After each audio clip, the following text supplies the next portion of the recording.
So here is what I think was my first match on Windstorm. This is the new map that was added in 8.11. It's not bad, I quite like it actually, it's fast becoming one of my favourites. Obviously at this point I hadn't played it before, so I had no idea how to play it. So this was a bit of a learning experience. And see, I'm playing my Batchat, not a tank I bring out often, but one I rather enjoy.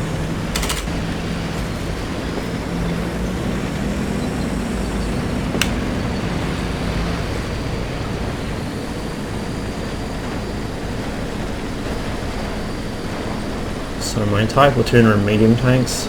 We're all heading roughly for the middle of the map, that ridge up in front of us in D5, simply because we didn't know where else to go and figured that might be a useful position. As it happens, it was. You can see I was dealing with some lag issues this match. I've been having them on and off since about a week before the patch dropped, and hasn't been very pleasant to say the least.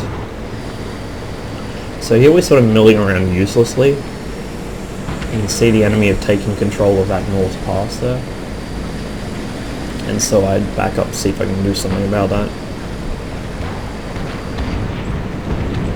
King Tut also backs out, looking for shots. I managed to get a quick snapshot into the T-71. It's pure RNG.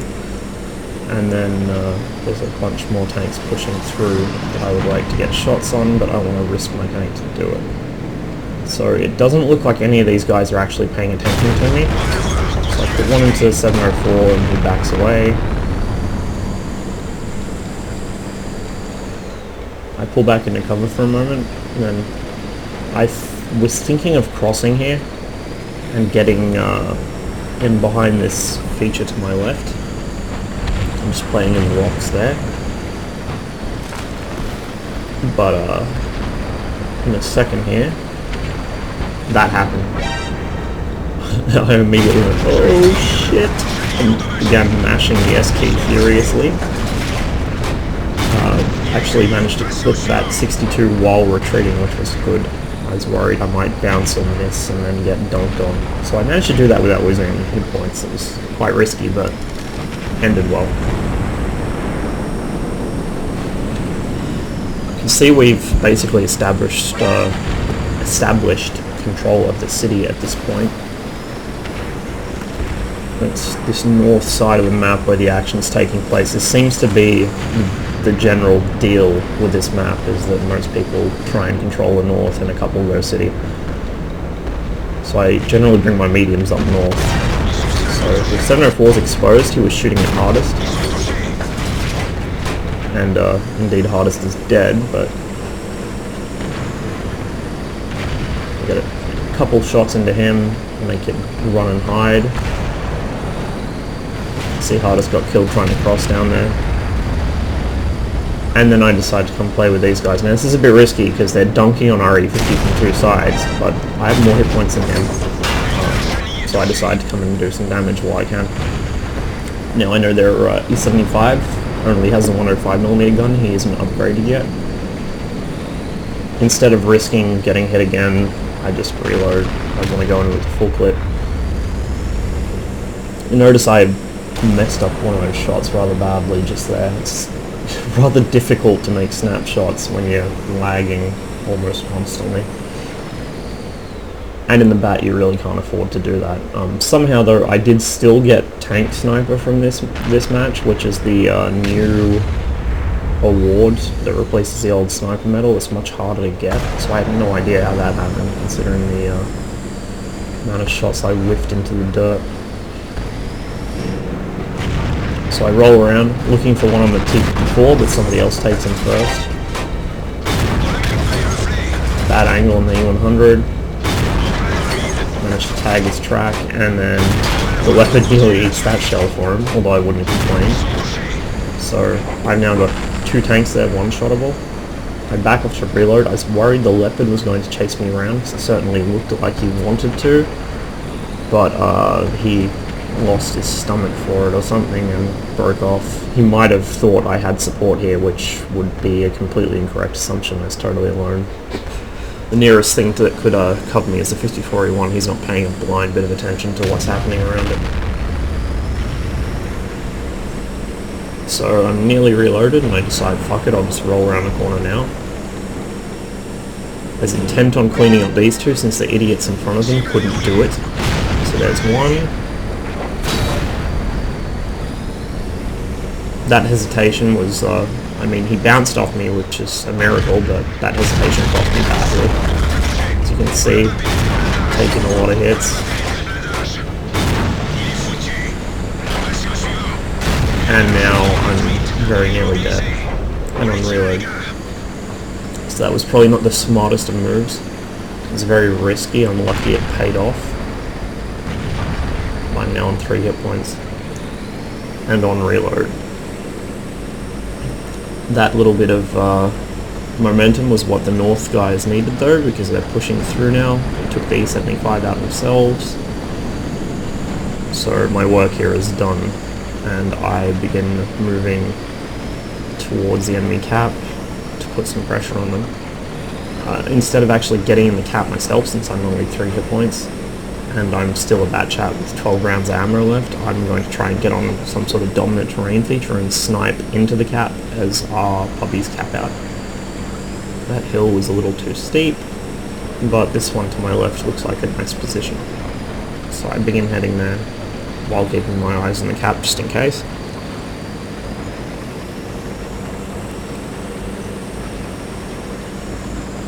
So I position myself up here. I don't want to pop up to start with, I'll just sit behind the terrain and wait for my team to move up and spot enemies. If I'm sitting up top there, there's a good chance I'll just get picked off the second I'm lit. Which is not ideal, especially since most of my teammates here with me are also 1 or 2 shotable for anything on the enemy team. So it's a bit of a waiting game for now, as I just let my teammates catch up and position around the cap.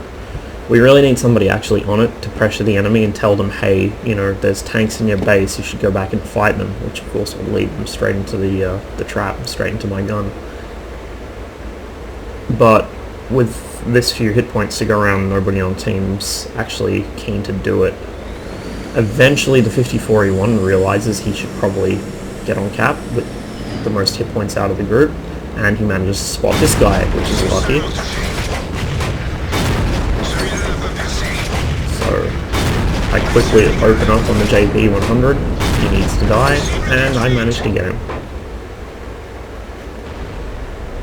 With only 1 bounce shot, rather uncharacteristically of a bat chat trying to snipe at this distance. So now I'm up to 5 kills and just shy of 5k damage. But I still don't want to risk my tank by driving straight into that 215, especially while I'm still reloading. So I decide to hold position for a minute and let the 54E1 position to try and get shots on it. Although I'm painfully aware the 54E1 is going to get killed because he's a moron.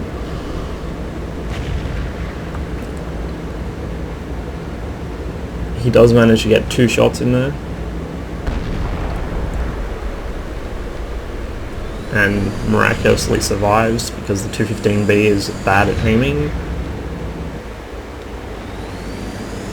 And at this point I decide, yeah, it's time to move. So I head up to the next bridge, seeing if I can get shots from there.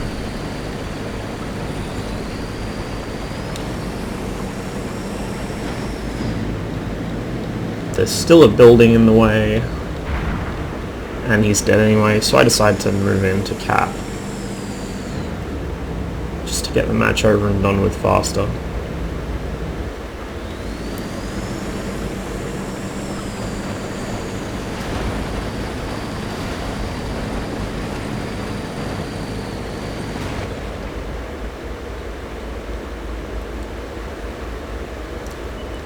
And then this guy gets lit. So I just moved to see if I can get a shot on him. He's now at 5 kills, I'm at 5 kills. Hardest is frantically telling me, don't let him get the top gun, don't let him get the top gun. So while he's distracted with my teammates, I quickly start clipping into his lower plate, which is very nicely exposed. And sure enough, I don't let him get the top gun. So it was 5.7k damage game on a map that I was still not sure how to play. quite happy with it. That really sort of risky play where I drove in between E75 and the other guys, that could have ended very, very badly, but I think, like, if I hadn't got away with it, I'm not sure it would have been the right move, and so in hindsight I shouldn't have done it, but I did get away with it, and in that case it was the right move because it allowed our team to move up. About this map, I quite like it. There's plenty of space for mediums to play up in the north. The town is quite a labyrinth, which is really good because you just wait until the heavy's bogged down fighting in one street, and then you can zip around the back and dump into the back of him. It seems to be a very well designed map. There's a lot of routes along the waterfront, like just footpaths and bridges and like piers and stuff on the river that you can actually fit medium tanks down, so you can really leverage your mobility. I think this is probably the best design map they've put out since Steps, which is fairly high praise, since Steps is probably the only good map in the game. Yeah, I'd like to see more of this map and more maps designed like this. These city maps are, I mean, you could cite Himmelsdorf as an exception, but generally the city maps aren't these fucking 3-lane Dota nightmares that most of the other maps are, and this one in particular, you got, what, say, 1 lane, 2 lanes, 3, 4, and then like 6 in the city. There's so many different ways you can go. It's really, really good map design compared to what is currently in the game. And it means that TDs have less of a stranglehold on the map, which is the real big thing. If you want to fix the problem of TDs, especially in higher tier matches, this is how you do it. Good map design.